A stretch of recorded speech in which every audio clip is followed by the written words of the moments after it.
ونؤمن به ونتوكل عليه ونعوذ بالله من شرور أنفسنا ومن سيئات أعمالنا من يهده الله فلا مضل له ومن يضلل فلا هادي له ونشهد أن لا إله إلا الله وحده لا شريك له ونشهد أن محمدا عبده ورسوله أعوذ بالله من الشيطان الرجيم بسم الله الرحمن الرحيم يا أيها الناس اتقوا ربكم الذي خلقكم من نفس واحدة وخلق منها زوجها وبث منهما رجالا كثيرا ونساء واتقوا الله الذي تساءلون به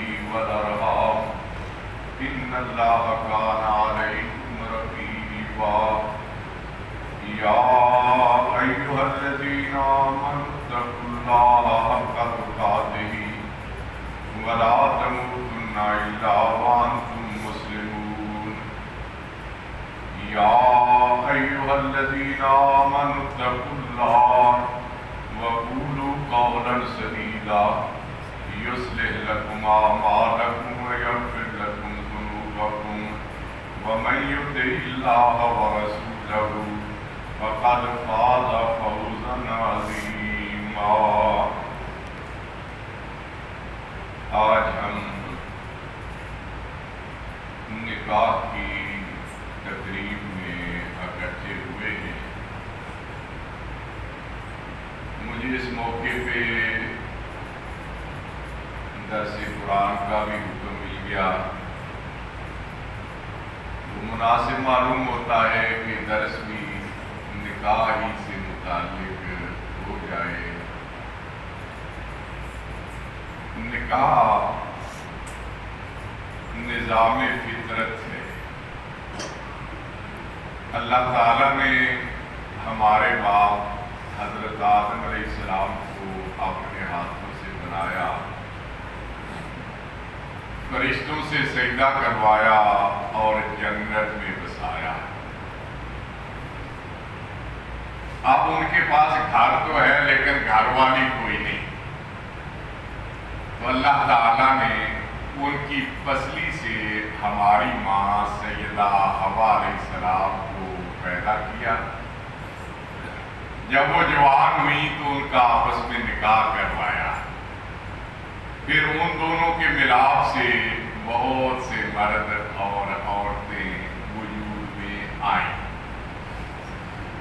اللہ تعالیٰ نے آدم علیہ السلام جو اکیلے تھے ان کا جوڑا بنایا اور جوڑے کے بعد پھر اپنی مخلوق بنی نوع انسان کی صورت میں بنا. شوہر بیوی جب اکٹھے ہوتے ہیں تو ایک گھر بنتا ہے. اللہ جب انہیں بیٹوں اور بیٹیوں کی نعمت سے نوازتا ہے تو ایک گھرانہ بن جاتا ہے. پھر جب اللہ پوتے پوتیوں نواسے نواسیوں سے نواز دیتا ہے تو ایک خاندان بن جاتا ہے.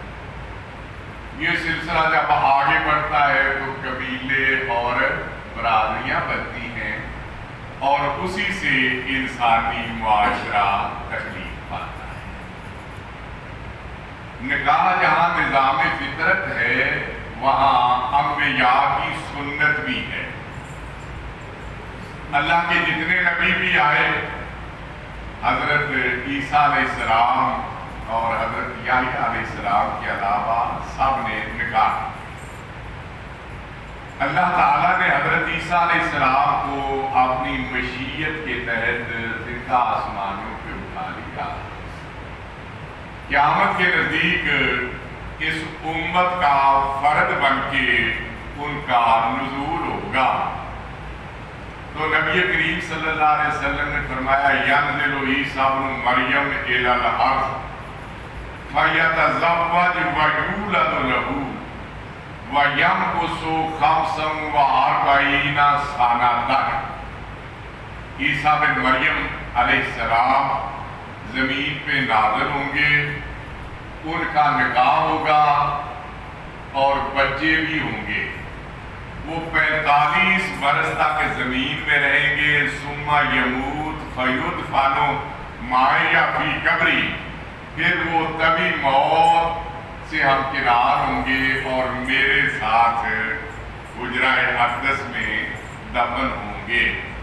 فاقوم انا و عیسیٰ ابن مریم فی قبر واحد بین ابی بکر و عمر، قیامت والے دن میں اور عیسیٰ بن مریم اکٹھے اٹھائے جائیں گے اور ہمارے دائیں بائیں حضرت ابو بکر صدیق رضی اللہ عنہ اور حضرت عمر فاروق رضی اللہ عنہ ہوں گے۔ نبی کریم صلی اللہ علیہ وسلم نے بھی متعدد مسلکوں کے تحت متعدد شادیاں کی اور امت کو بھی آپ نے یہ تلقین فرمائی ہے، یا معاشر الشباب من استطاع منکم الباءۃ فلیتزوج، اے نوجوانوں جس کے پاس استطاعت ہو، قوت طاقت ہو، وہ نکاح کرے۔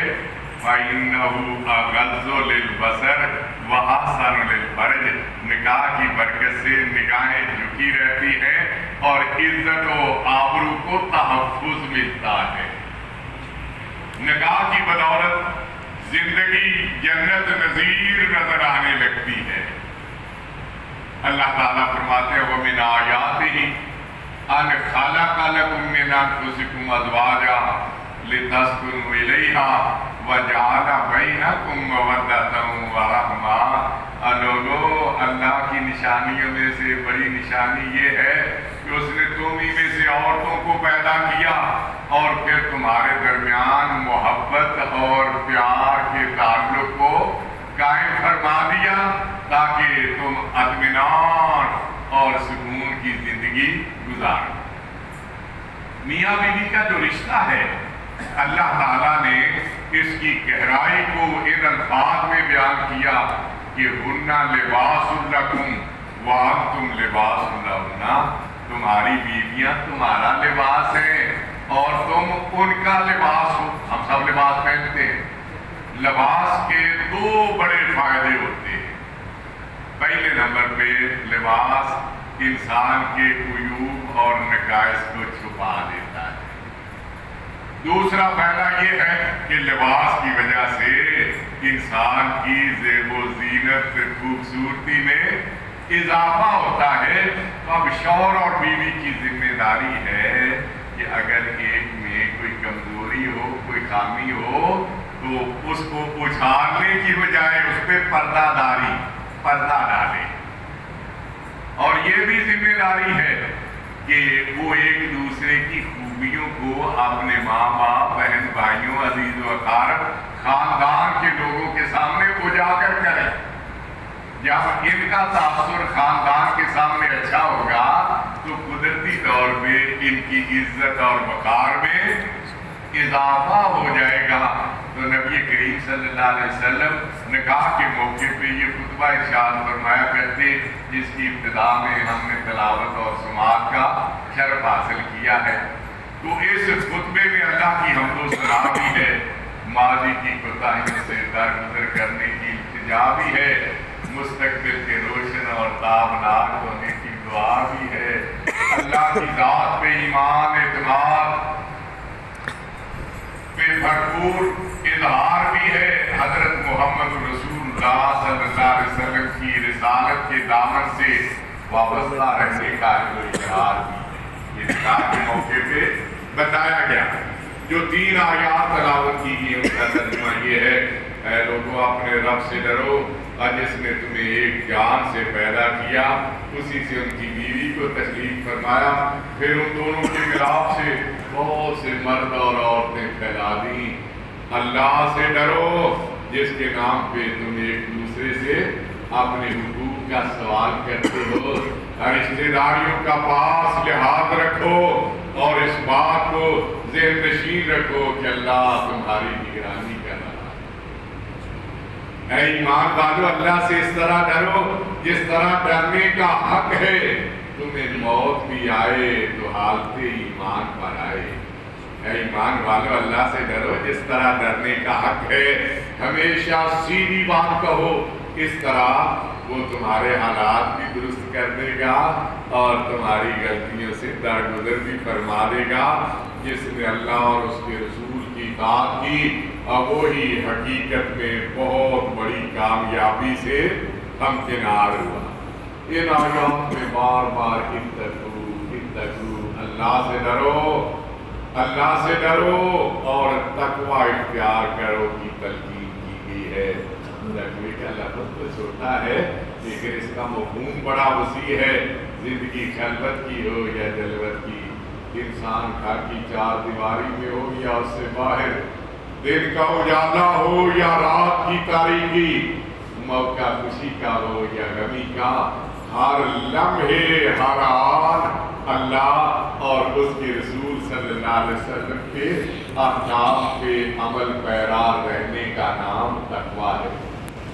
نکاح کے موقع پہ تقویٰ کی تلقین اس لیے کی گئی کہ جو اب نئی زندگی کے سفر کا آغاز کر رہے ہیں وہ عہد کر لیں، اور جو پہلے سے یہ سفر جاری رکھے ہوئے ہیں وہ تجدید عہد کر لیں کہ اللہ نے اپنے رسول کے ذریعے جو ذمہ داریاں ہم پہ ڈالی ہیں، ہم نے ان ذمہ داریوں کو پورا کرنا ہے۔ اگر ذمہ داریاں پوری ہو رہی ہوں اور دل میں یہ احساس جاگزی ہو کہ اللہ ہمیں دیکھ رہا ہے، تو پھر کوئی کسی کی حق تلفی نہیں کرتا، بلکہ اپنے حق کی ادائیگی خوش دلی سے کرتا ہے۔ جب حق کی ادائیگی ہو رہا ہو، اللہ کے سامنے جواب دہی کا احساس ہو، تو پھر زندگی خوشیوں اور مسرتوں سے لبریز ہو جاتی ہے۔ اللہ ہمارے ان بچوں کو بھی خوشیوں اور مسرتوں سے لبریز زندگی نصیب فرمائے، آمین۔ یونس سعید صاحب، میں نے ارتقاء طارق بنت محمد طارق کو ولی کی اجازت اور گواہوں کی موجودگی میں پیبس 2.25 تولہ سونا بشکل زیور جو ادا کر دیا ہے، اس کے عوض آپ کے نکاح میں دیا، کیا آپ کو قبول ہے؟ دعا فرمائیں۔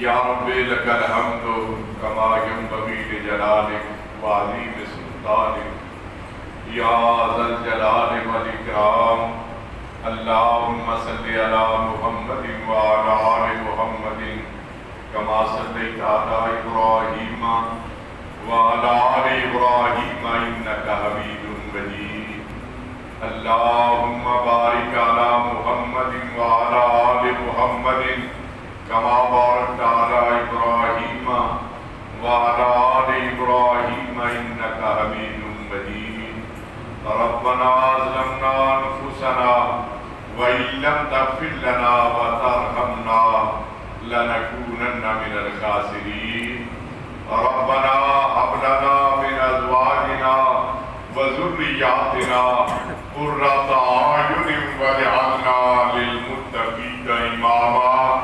یا اللہ ہم سب کے دلوں کو توحید کے نور سے منور فرما، آمین۔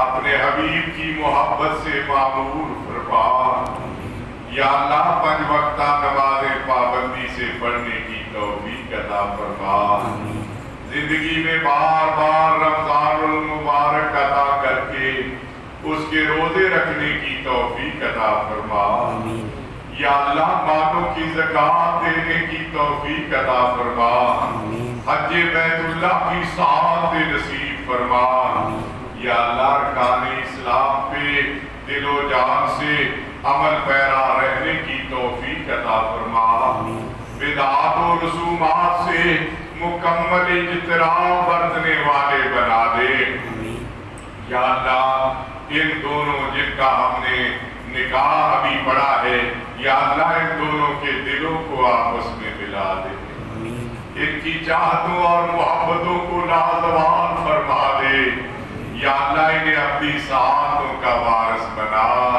یا اللہ انہیں اپنے فضل و کرم سے نواز دے، یا اللہ انہیں برکات سے مالا مال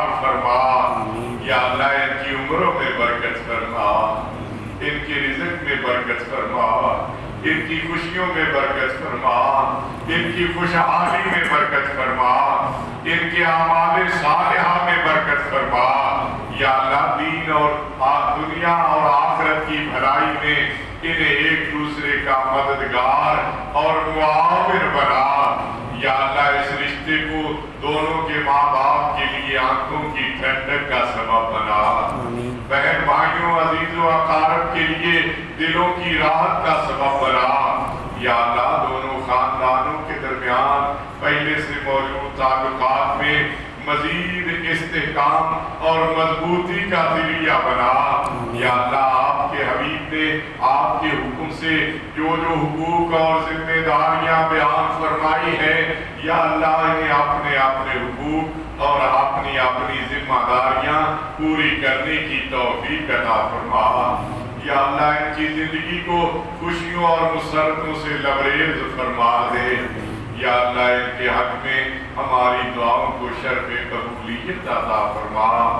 ربنا تقبل منا انک انت السمیع العلیم وتب علینا انک انت التواب الرحیم، وصلی اللہ تعالی علی خیر خلقہ محمد وآلہ وصحابہ اجمعین برحمتک یا ارحم